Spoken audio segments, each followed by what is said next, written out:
প্রশ্ন করতে পারেন, হুজুর অনেক সাহাবা আছে যারা জিনা করেছে। কি করেছে? জিনা।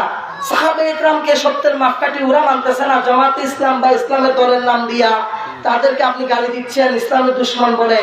কিন্তু এই দুশমনেরা সাহাবে ইকরামদেরকে সত্যের মাপকাঠি মানবে না, ঠিক আছে, কিন্তু আপনি দলিল দিলেন আসহাবি কান নুজুম, আমার সাহাবে ইকরাম আসমানের তারার মতো, ইহতাদাইতুম, তোর মধ্য থেকে যদি কোনো একজনের তুমি ইত্তেবা অনুসরণ করো তুমি হেদায়েতের রাস্তা পেয়ে যাও। আপনি বললেন ঠিক আছে, কিন্তু সাহাবে ইকরাম যা করছে আমরা যদি তা করি, অনুসরণ যদি অনুকরণ যদি করি, দেখা যায় অনেক সাহাবা এমন আছে যারা জানা করছে। আছে কি আছে না?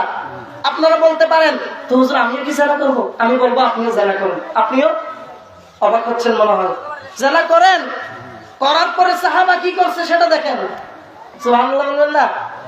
একটা সাহাবার জানা হয়ে গেছে, কেউ জানে না, পৃথিবীর কেউ দেখে না, চলে আসছে রাসূলুল্লাহর দরবারে, এসে বলতেছে ইয়া রাসূলুল্লাহ ইন্নী জানাইতু, ইয়া রাসূলুল্লাহ আমি জিনা করেছি, আমি আল্লাহ পাকের আযাব সহ্য করতে পারবো না, আপনি দুনিয়ার মধ্যে আমাকে শাস্তি দিয়ে দেন।